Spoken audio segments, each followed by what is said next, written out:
بسم اللہ الرحمن الرحیم۔ آج کی اس نشست میں ہم اس بات پر غور کرنے کی کوشش کریں گے کہ ایک بھرپور شخصیت کی تعمیر میں اسکول کیا رول پلے کرتا ہے۔ عام طور پر یہ گلا ہو گیا ہے سب کو، اور یقیناً یہ بالکل درست گلا ہے کہ اسکول کو جو کردار ادا کرنا تھا شخصیت کی تعمیر کے لیے، سماج کو بہتر کرنے کے لیے، وہ اپنا رول پلے نہیں کر پایا۔ تو کیوں نہیں کر پایا؟ اس کی بہت ساری وجوہات ہو سکتی ہیں۔ ہم ایک دوسرے کو بلیم بھی کر سکتے ہیں، والدین کے اوپر بھی ڈال سکتے ہیں کہ والدین ایسے ہو گئے، والدین کہہ سکتے ہیں کہ اسکول ایسے ہو گئے۔ تو میرا خیال ہے کہ بجائے اس کے کہ ہم بلیم گیم میں جائیں، ہمیں یہ کوشش کرنی چاہیے کہ ہم انڈرسٹینڈ کریں کہ غلطی کہاں ہو رہی ہے اور اس غلطی کا سدھار کیسے کیا جائے۔ ہم اس پروگرام کے ذریعے مختلف نشستوں میں اس مسئلے کے حل کو پیش کرنے کی کوشش کریں گے، نہ صرف تھیوریٹیکلی بلکہ عملی بھی۔ سب سے پہلے ہمیں یہ دیکھنا ہوگا کہ ایک اسکول کا دراصل رول کیا ہوتا ہے شخصیت کے کردار میں، اور وہ کون سے بنیادی نکات ہیں جو شخصیت کی تعمیر میں اہم کردار ادا کرتی ہیں۔ ان نکات کو کیسے اسکول والے نظر انداز کر گئے ہیں جس کی وجہ سے یہ مسائل پیدا ہوئے ہیں۔ تو تعلیم کے پورے عمل کو اگر ہم غور کریں تو وہ چند نکات کے گرد گھومتا ہے، یا دوسرے الفاظ میں ہم کہہ سکتے ہیں کہ کچھ بنیادی مقاصد ہیں جن کے حصول کے لیے پورا تعلیمی نظام اور پورا تعلیمی ڈھانچہ کھڑا کیا جاتا ہے۔ ٹھیک ہے، یعنی شخصیت کی تعمیر کرنے کے لیے کچھ بنیادی مقاصد کے حصول کے لیے دراصل اسکولنگ کام کرتی ہے، یا دراصل کوئی تعلیمی ادارہ کام کرتا ہے۔ سب سے پہلے یہ جاننا ضروری ہے کہ وہ بنیادی مقاصد کیا ہیں کہ جن کا حصول ہمیں چاہیے، جن کو ہم اچیو کرنا چاہتے ہیں۔ تو میں سمجھتا ہوں ویسے تو مطالعے سے یہ بات مختلف لوگوں نے مختلف تھیوریز پیش کی ہیں، مختلف آراء ہیں کہ کیا مقصد ہے تعلیم کا۔ اس کو اگر ہم اجتماعی طور پر اور سب کو کیلکولیٹ کریں، سم اپ کریں، تو ہم ان 5 بنیادی مقاصد تک پہنچ پاتے ہیں۔ سب سے پہلا بنیادی مقصد جو ہے وہ ہے ذہنی نشو و نما، یعنی ہم جو شخصیت کی تعمیر ہم کر رہے ہیں اس کی ذہنی نشو و نما میں اسکول اپنا رول پلے کرے، یا تعلیمی ادارہ اپنا رول پلے کرے۔ ذہنی نشو و نما سے کیا مراد ہے؟ ذہنی نشو و نما سے مراد یہ ہے کہ بچے کی سوجھ بوجھ، سوچنے سمجھنے کی صلاحیت، غور و فکر، ٹھیک ہے، یہ اس کی اسٹرانگ ہو جائے، پرابلم سالونگ ایٹیچیوڈ اس کا ڈیولپ ہو جائے، کریٹیکل تھنکنگ اس میں ہو، یعنی وہ چیزوں کا تجزیہ کر سکتا ہو، ایک بڑی چیز کو چھوٹے اجزاء میں توڑ کر ان کو انڈرسٹینڈ کر سکتا ہو، یا بہت سارے چھوٹے اجزاء کو ملا کر ایک کل کی فارم میں جو ہے وہ اس میں دیکھنے کی ایبیلٹی ہو، اس کا امیجنیشن بہت اسٹرانگ ہو، وہ چیزوں کو خیالاتی طور پر چیزوں کو پرکھ سکتا ہو، اس کے ساتھ ساتھ اس میں منطق ہو، لاجک ہو، دلیل ہو، وہ ہر چیز کے بارے میں دلیل رکھتا ہو، وہ کیوں کی بنیاد پر اپنے مسائل حل کرنے کی صلاحیت رکھتا ہو۔ یہ سارے جو شخصیت کے پہلو ہیں ان کا تعلق اس کی ذہنی نشو و نما سے ہے، ٹھیک ہے۔ وہ اپنی زندگی میں پیش آنے والے مسائل کو حل کرنے کی کتنی اہلیت رکھتا ہے، اس کو مسائل حل کرنا سکھائے جائیں، اس میں یہ صلاحیت پیدا کی جائے کہ وہ مسئلے حل کر سکے، یہ اس کا ذہنی نشو و نما سے تعلق۔ اچھا، مسئلے چاہے کسی بھی شعبے کے ہوں، وہ اس کے معاشرتی شعبے سے ہوں، معاشی مسئلہ ہو، نفسیاتی مسئلہ ہو، دیگر مسائل ہوں، لیکن اگر اس کی ذہنی نشو و نما اسٹرانگ ہوگی اور اس نکات پر ہوگی جو کہ مقصد کے تعین کے لیے ضروری ہوتے ہیں، تو پھر وہ دراصل اپنے مسائل کو حل کرنے کی صلاحیت اس میں پیدا ہو جائے گی۔ ذہنی نشوونما کو ایک بہت بڑا ٹاپک ہے یہ، اس کا تعلق میتھ سے بھی ہے، اس کا تعلق جغرافیہ سے بھی ہے، اس کا تعلق جو ہے وہ سائنس سے بھی ہے، زیادہ تر اس کو سائنس سے اور میتھ سے آپ جوڑ سکتے ہیں۔ تو یہ ایک اہم ڈائریکشن ہے جس میں اسکولوں کو کام کرنے کی ضرورت ہوتی ہے۔ دوسری جو شخصیت کی تعمیر کا جو مقصد ہے مقاصد میں، وہ ہے جذباتی اور نفسیاتی نشوونما۔ ٹھیک ہے، یعنی آپ کو اسکول میں رہتے ہوئے ایسا انتظام کرنا ہے کہ بچے کی جذباتی اور نفسیاتی نشوونما ہوتی رہے۔ ہم نے دیکھا ہے کہ بے شمار لوگ بہت ذہین ہوتے ہیں سائنس میں، میتھ میں، کاروباری انداز سے ان کا بہت تجربہ ہوتا ہے، وہ بہت آگے بڑھ جاتے ہیں، لیکن زندگی کے کچھ ایسے مسائل آتے ہیں جس میں وہ الجھ جاتے ہیں۔ ٹھیک ہے، ان سے اپنی فیملی لائف ہینڈل نہیں ہوتی، یا وہ خود اعتمادی کی کمی کا شکار ہو جاتے ہیں، یا وہ انزائٹی کا شکار ہو جاتے ہیں، یا وہ ٹینشن کا شکار ہو جاتے ہیں، یا وہ کسی خوف کا شکار ہوتے ہیں، یا ان کو جو ہے وہ ڈپریشن گھیر لیتا ہے۔ یہ سب چیزیں دراصل ان کی نفسیاتی عدم توازن اور ان کی جذباتی عدم توازن کے نتائج ہوتے ہیں۔ وہ لڑتے ہیں، وہ جھگڑتے ہیں، ان کو غصہ بہت آتا ہے، ان کی فیملی لائف جو ہے وہ تباہ ہو جاتی ہے، وہ بچوں کے ساتھ ان کے ریلیشن شپ اچھے نہیں ہیں، فیملی کے ساتھ ان کے ریلیشن شپ اچھی نہیں ہے، کاروباری معاملات میں وہ ایک دوسرے کے ساتھ جو ہے وہ اچھا تعلق پیدا نہیں کر سکتے، وہ تنہائی پسند ہو جاتے ہیں، ٹھیک ہے، وہ الگ تھلگ رہنے کی کوشش کرتے ہیں، غم ان کو گھیر لیتا ہے۔ یہ سارے جو مسائل ہیں، اس کے پیچھے دراصل جذباتی اور نفسیاتی عدم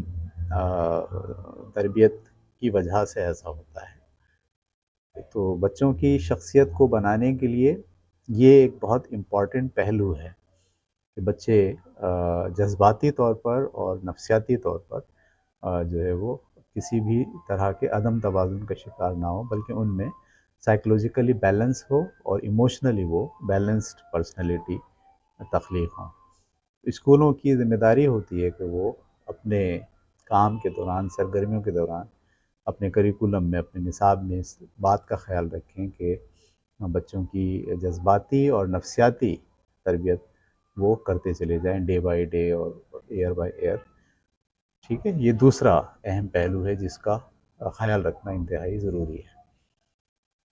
شخصیت کی تعمیر کا جو ایک تیسرا پہلو ہے وہ ہے اخلاقی نشوونما۔ ٹھیک ہے، میں نے یہاں دو لفظ استعمال کیے ہیں، ایک تو مورل ہے اور ایک ایتھیکل ہے۔ اخلاقی نشوونما سے مراد یہ ہے کہ جو بچے ہمارے پاس پڑھنے آتے ہیں اسکولوں میں، ان کو بھیجا جاتا ہے، وہاں بچے کو صرف ایک جسمانی یا فزیکل باڈی نہ سمجھا جائے، بلکہ وہ ایک اخلاقی وجود بھی ہے۔ ٹھیک ہے، وہ ویلیوز، مورل، ٹھیک ہے، اچھائی برائی کے کانسیپٹ، احترام، انسانی جو جتنے جذبات ہیں جس میں ایثار ہے، ہمدردی ہے، قربانی ہے، ایک دوسرے کے ساتھ شکریہ ادا کرنا ہے، مورلز ہیں، ہماری پوری تہذیب جو ہے وہ اخلاقی تربیت کا تقاضا کرتی ہے۔ یہ اکثر کہا جاتا ہے کہ تعلیم کے ساتھ ساتھ تربیت کا ہونا بھی ضروری ہے، اور یہ اکثر شکایت رہتی ہے پورے لوگوں کو، والدین کو، کہ اسکول جو ہے وہ صرف اور صرف تعلیم تو دے رہے ہیں لیکن تربیت نہیں کر رہے ہیں۔ تو تربیت نہیں کر رہے ہیں کا مطلب وہ کون سی تربیت ہے؟ وہ دراصل اخلاقی تربیت ہے۔ ٹھیک ہے، اچھا، اس میں اخلاقی تربیت میں ایک بہت بڑے پرسپشن میں جو ہے وہ سمجھتا ہوں کہ یہاں اخلاقی تربیت میں صرف اور صرف لینگویج ہی نہیں ہے، صرف اور صرف ادب آداب نہیں ہے، بلکہ ہر وہ انسانی پہلو، ٹھیک ہے، جو مادے سے جڑا نہیں ہے، جس کا تعلق انسان سے ہے۔ یعنی انسان کو آپ دو حصوں میں ڈیوائڈ کیجئے، ایک اس کا جسم اور اس کی مادی ضروریات، اور دوسرا اس کا اندر اخلاقی جو وجود ہے اس کی ضروریات، ٹھیک ہے، اس میں آرٹ بھی ہے، اس میں فنون لطیفہ بھی ہے، اس میں شاعری بھی ہے، اس میں حسن بھی ہے، ٹھیک ہے، یہ سب چیزیں مل کر ایک انسان کے اخلاقی وجود کی ڈیولپمنٹ میں اپنا رول پلے کرتی ہیں۔ تو یہ جو سینس ہے، یا یہ جو رخ ہے تربیت کا، اور یہ جو رخ ہے شخصیت کی کے کردار سازی کا، اس رخ پر بھی کام کرنا اسکولوں کو انتہائی ضروری ہے۔ تو ہم 3 باتوں تک پہنچ گئے اب تک۔ سب سے پہلے ذہنی نشو و نما اسکولوں کی ذمہ داری ہے، جذباتی اور نفسیاتی نشو و نما کا خیال رکھنا اسکولنگ کا پارٹ ہے، اور اخلاقی نشو و نما اسکول کا پارٹ ہے۔ اگلے مرحلے پر ہم دیکھتے ہیں جسمانی نشو و نما۔ ٹھیک ہے، جسمانی نشو و نما سے مراد یہ ہے کہ وہ فزیکلی اسٹرانگ ہو، ٹھیک ہے، یعنی اس کے باڈی پارٹ اسٹرانگ ہو، اس کے مسلز اسٹرانگ ہو، اس کے چھوٹے جوڑ اور بڑے جوڑ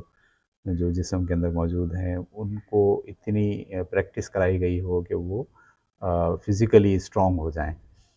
ہم یہ دیکھتے ہیں کہ جو جسمانی طور پر مضبوط بچے ہوتے ہیں، اپنے اندر اسٹیمنا رکھتے ہیں، دراصل وہی بچے ذہنی طور پر بھی اسٹرانگ ہوتے ہیں، انہی کے اندر نفسیاتی طور پر خود اعتمادی بھی پیدا ہوتی ہے، ٹھیک ہے۔ یعنی جو بچے بیمار ہیں، کمزور ہیں جسمانی طور پر، وہ لا محالہ نفسیاتی بوجھ بھی جو ہے وہ برداشت نہیں کر سکتے، اور وہ سائیکولوجیکلی ڈپریسڈ ہوتے چلے جاتے ہیں، اور اگلے مرحلے پر ان کی جو ذہنی استعداد ہے اس میں بھی کمی ہو جاتی ہے۔ تو یہ ذمہ داری ہے اسکولوں کی کہ ایک اچھا شہری، ایک اچھی شخصیت بنانے کے لیے وہ اس بات کا لحاظ رکھیں کہ بچوں کو جسمانی طور پر مضبوط کیا جائے، ان کو ایکسرسائز کرائی جائے، ان کو ایسے کھیلوں میں شامل کیا جائے جو جسمانی قوت دیتے ہیں، جو جسمانی مضبوطی کا سبب بنتے ہیں، اور اس کے ساتھ ساتھ جو ہے وہ غذا، نیوٹریشن، ٹھیک ہے، ہر بچے کو یہ پتہ ہو کہ کیا غذا اس کو لینی ہے۔ اسی طرح سے بچے کی نالج میں یہ بات شامل ہونی چاہیے کہ اس کے باڈی پارٹ کیسے کام کرتے ہیں، اس کا نظام ہضم کیسے کام کرتا ہے، اس کا نظام تنفس کیا ہے، ان میں کیا بیماریاں ہوتی ہیں، ان کو کیسے ٹیکل کیا جاتا ہے، ہائیجینک ایشوز کیا ہیں، جراثیم سے کیسے بچا جاتا ہے، ان کو صفائی ستھرائی کے معاملات کیا ہیں۔ یہ پورا ایک سسٹم ہے، پورا ایک نظام ہے جسے آپ کہتے ہیں جسمانی تربیت، یعنی ایسی تمام چیزیں جس کا تعلق جسم کی نشو و نما اور بہتری اور برتری سے ہے، اس کو بچے کو سکھانا، اس کو تربیت سے گزارنا، یہ ایک چوتھا رخ ہے، چوتھا مقصد ہے تعلیمی نظام کا یا اسکول کا۔ اس کے بعد ہم کہتے ہیں کہ جو پانچویں جو ضرورت ہے یا مقصد ہے بڑا تعلیمی نظام کا، وہ ہے سماجی یا معاشرتی نشو و نما۔ یعنی بچہ جو آپ کے پاس موجود ہے، جس کے کو ایک اچھی شخصیت میں آپ تعمیر کر رہے ہیں، کنورٹ کر رہے ہیں، وہ انفرادی نہیں ہے، ٹھیک ہے، وہ تنہا نہیں رہے گا، وہ معاشرے میں رہے گا، ٹھیک ہے۔ اس کا سب سے پہلا انٹریکشن اس کے والدین کے ساتھ ہے، اس کے بہن بھائیوں کے ساتھ ہے، اگلا انٹریکشن اس کا کلاس روم کے ساتھ ہے، پھر سماج کے ساتھ ہے۔ تو اگر ہمیں اس کو یہ بتانا ہوتا ہے، یہ سکھانا ہوتا ہے، اس کی تربیت کا یہ پارٹ بنانا ہوتا ہے کہ اسے سماج کو کیسے ہینڈل کرنا ہے، اسے رشتوں کو کیسے نبھانا ہے، اس کو حفظ مراتب کا خیال کیسے رکھنا ہے، اس کو والدین، بہن بھائی، ان کو رشتہ داروں کو کیسے جو ہے وہ ٹیکل کرنا ہے۔ اور مزید آگے بڑھ جائیں تو پھر اس کا محلہ ہے، اس کا شہر ہے، اور اب تو ہم گلوبل دنیا میں رہ رہے ہیں، اور آج تو سماجی اور معاشرتی تربیت انتہائی ضروری ہو گئی ہے، اس لیے کہ گلوبل دنیا میں رہنے کی وجہ سے ہر طرف سے ہر طرح کی یلغار، اس کا تعلق تعلیم سے ہو، اس کا تعلق نظریات سے ہو، اس کا تعلق مذہب سے ہو، اس کا تعلق برائی اور اچھائی سے ہو، یہ ہر طرح کی یلغار آج کے دور میں شہری اور شخصیت کے اوپر ہو رہی ہے، ہر بچے کے اوپر ہو رہی ہے، اور وہ اس سے متاثر ہو رہا ہے۔ اگر ہم معاشرتی اور سماجی تربیت کے لیے کوئی بہترین پلان نہیں رکھیں گے اپنے اسکول میں، تو ہمارے بچے اس سوشل میڈیا اور اس سوشل سسٹم میں، گلوبل سسٹم میں، وہ اپنا رول بہتر طریقے سے پلے نہیں کر سکیں گے، اور وہ اس سے نمٹ نہیں سکیں گے۔ انفارمیشن کا ایک سیلاب ہے، اس میں کیا انتخاب کرنا ہے اگر آپ نے اسے سوشلی ڈیولپ نہیں کیا اور اس کو آمادہ نہیں کیا کہ وہ کس سماج سے تعلق رکھتا ہے اور اس کی تہذیب کیا ہے، اس سے اگر آپ نے اسے نہیں جوڑا، تو نتیجہ یہ ہوگا کہ وہ اس سماجی سیلاب میں بہہ جائے گا۔ تو یہ جو 5 چیزیں ہم نے ڈسکس کی ہیں، یہ بنیادی طور پر ایک تعلیمی نظام کے بنیادی مقاصد کے طور پر دیکھے جا سکتے ہیں۔ ان بنیادی مقاصد کی تکمیل کیسے ہوگی؟ یہ بہت بڑا سوال ہے۔ تعین کرنا تو بہت آسان ہے کہ یہ مقاصد ہیں، ان مقاصد کو ہم امپلیمنٹ کریں۔ سوال یہ کہ کیسے کریں۔ صبح 8 بجے سے اسکول لگتا ہے، 1 بجے ہمیں اس کی چھٹی دینی ہوتی ہے، پورا کریکولم ہوتا ہے، فزکس ہے، میتھ ہے، انگلش ہے، سائنس ہے، کمپیوٹر ہے، دیگر مضامین ہیں، ان سارے مضامین کو پڑھانا، پھر ان کے امتحانات لینا، پھر ان کی ہوم ورک، کلاس ہر چیز کو آپ جب دیکھنا شروع کرتے ہیں تو پھر آپ کہتے ہیں کہ نہیں، ان 5 مقاصد کو ہم باضابطہ انکارپوریٹ نہیں کر سکتے، اور ابھی تک ایسا ہی ہوا ہے۔ یعنی اب تک جو رزلٹ نہیں آئے، اسکولنگ سے جو توقعات والدین نے اور سماج نے وابستہ کی تھیں، وہ توقعات پوری نہ ہوئیں۔ اس کی بنیادی وجہ یہی ہے کہ ہم صرف اور صرف امتحان اور کریکولم اور سلیبس اس میں پھنس کے رہ گئے، اور وہ بنیادی 5 مقاصد جو بہت امپورٹنٹ تھے، جس کے گرد پورا تعلیمی نظام گھومنا تھا، ہم نے انہی 5 بنیادی مقاصد کو پس پشت ڈال دیا۔ اب سوال یہ ہے کہ اس کو ہم کیسے واپس لے کر آئیں؟